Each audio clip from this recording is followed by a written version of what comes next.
The rainbow stories, myths and legends we've all heard, from the leprechaun at the end of the rainbow with a pot of gold, to Yahweh or Allah promising to never flood the earth again with a depiction of a rainbow.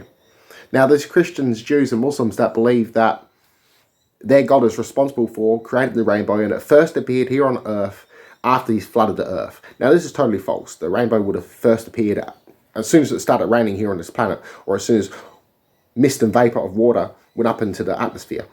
Now, this being said, the very first depiction of a rainbow that we know of from humans is from the Aboriginal people of Australia amongst the Ubi rock paintings at Kakadu National Park in Northern Territory. This is the rainbow serpent. This is much, much older than the Jewish beliefs. Now, Iris, the Greek goddess of the rainbow, the messenger goddess who was similar to Hermes, this is also found amongst Greek myths. So the Greek philosopher Aristotle was actually one of the first people to start taking accounts of rainbows, and this is around 350 BC. His work would later be elaborated upon by Seneca the Younger, a Roman philosopher. Now, one of the very first people to explain how rainbows work was a Persian mathematician and Muslim scientist named Kamal al-Din al-Farasi. Sorry if I butchered the name. He was born in 1265 and died in 1318.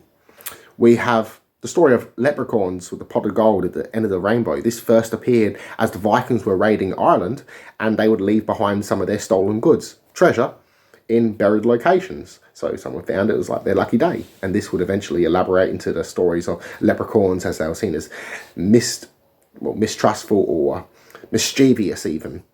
So it's interesting how this folklore really adapted and evolved.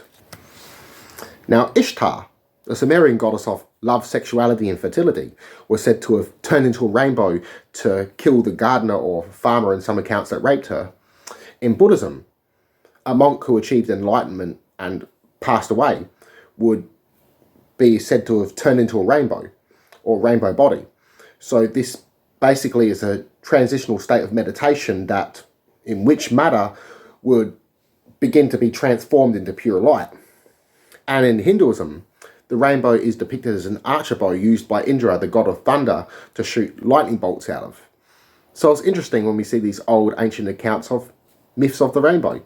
So peace and love everyone, I love you all, connect to one mind and soul, namaste.